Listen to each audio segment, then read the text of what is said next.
Hi guys, Carrot here.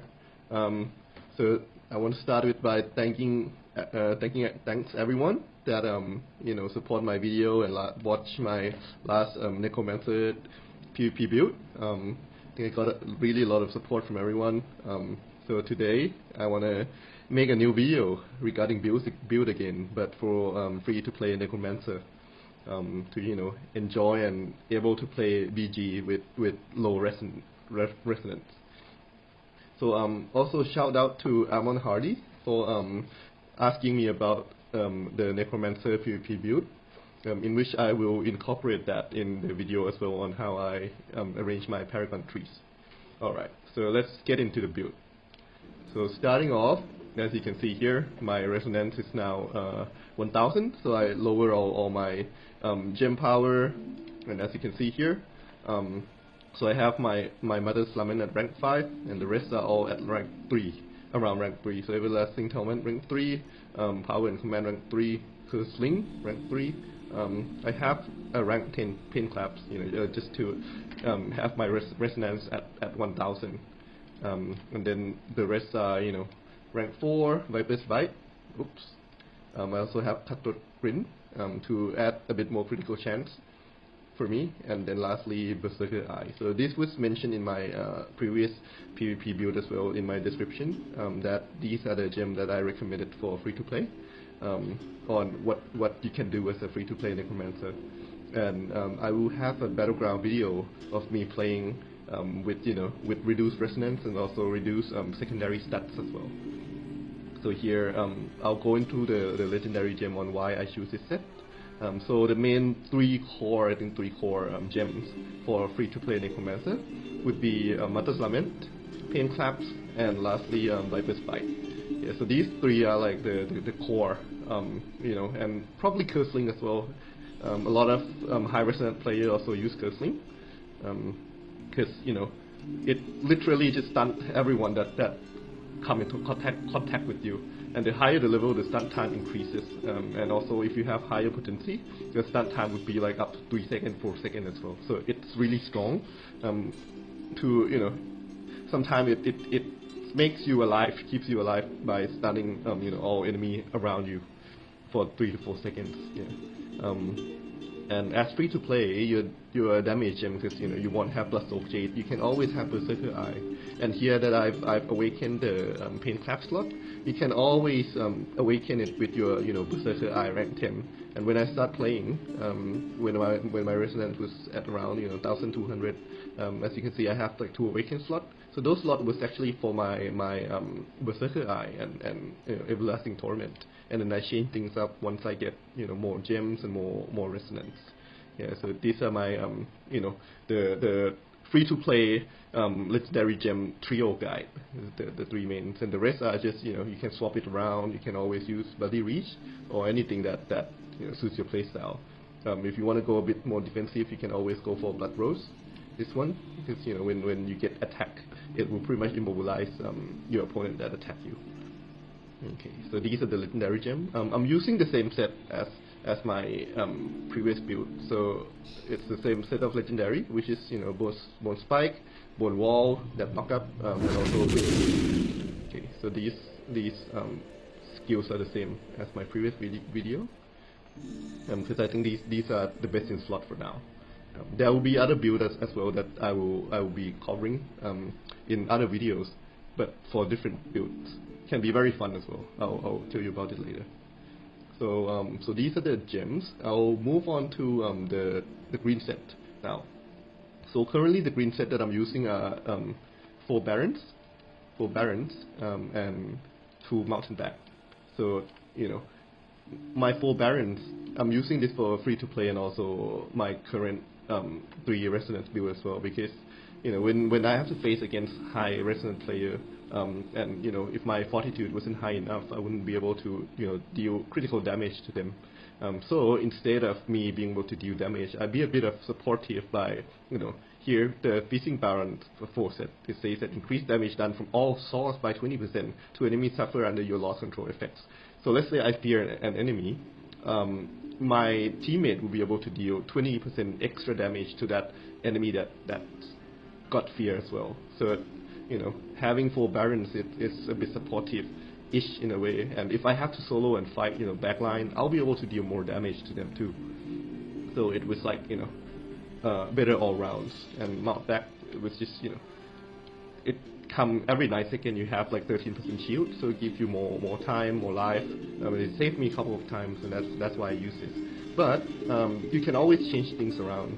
Like so I have 2 more options for you. Like, okay, if you prefer a very aggressive playstyle, you can always replace your mount back with Gloom Guide build. So after you remove mount back and put Gloom Guide, let me see if I have it in slot for you guys to see. It was this Gloom Guide. Oops, why is it not allowing me? Gloom Guide. So let's say if I put this in for Gloom Guide and put this in for Mountain Back. The Gloom Guide say that increase your damage done by 15% for 3 seconds after using a dash skills. So your Blink Fear is actually a dash skill right now. So if you go in and check your skill here, it's no longer it's a buff skill. So if you take off the Blink Fear pants, it would be a buff skill. So that would go with your Bottle Hope. But now that you put in the Blink Fear pants Strange Sojourn, it become a control dash build instead. So with dash, works really perfectly with Gloom Guide. So here, as you can see, it's increase your damage done by 15% for 3 seconds after using a dash skill. So replacing mount back and putting this will make you a bit more aggressive. And lastly, if you really want to, considering as a free to play, playing in BG, you will be facing many 3,000 resonance, 4,000 resonance player, and you need very high secondary stats in order to fight them. And if you don't have that stats, you won't be able to deal a lot of damage. But I will still give you this option of build if you want to be a damage dealer, a damage dealer in your team.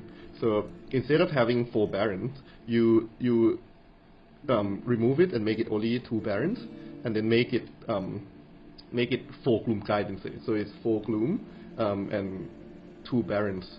So with 4 Gloom, you'll be able to increase your critical hit chance by 22.5% for 3 seconds after using a dash skills. So pairing this set with the Martyr's Lament critical chance. So here at my rank 5, it increased by 20%. So 20 plus 22, that's already 40%. Here I have critical chance of 23, but once I go into a battleground, my stat would be reduced. My crit chance would be reduced by 70%. So it would go down to 8%.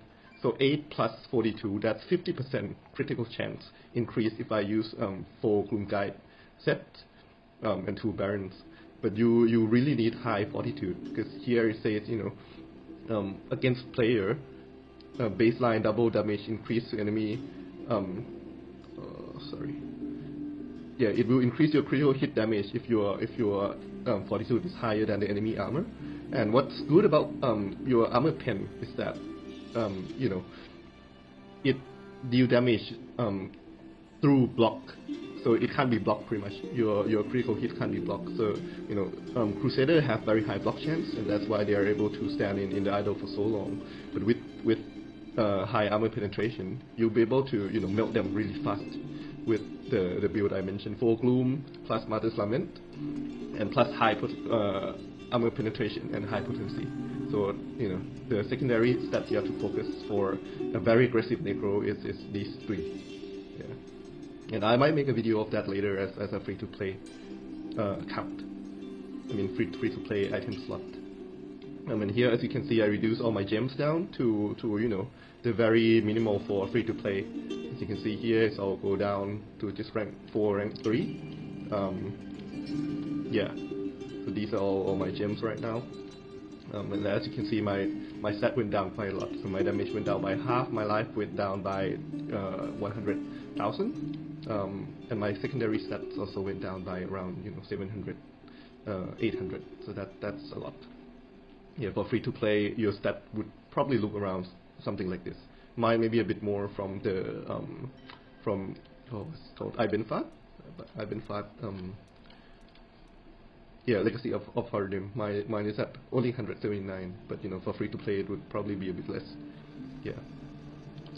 So these are the build. Oops, sorry. I'll go back to my old build just to get the right stats.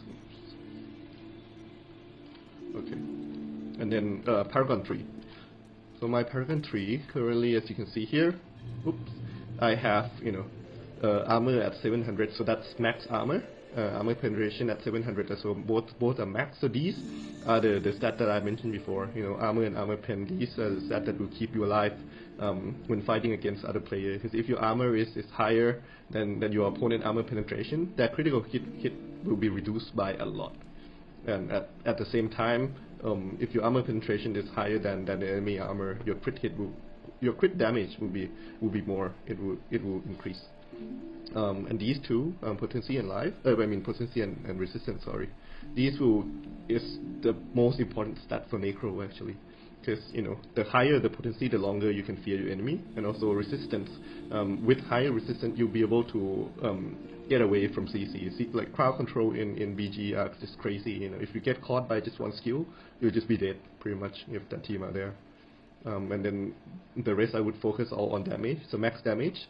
So first max out your secondary stats and damage, and then lastly I would go for life, because you know, once you go into BG, your stat would still be reduced by 30% anyway. So I wouldn't focus too much on life. Like if you have very huge number of life, but you have very low secondary stat, you would just die very fast.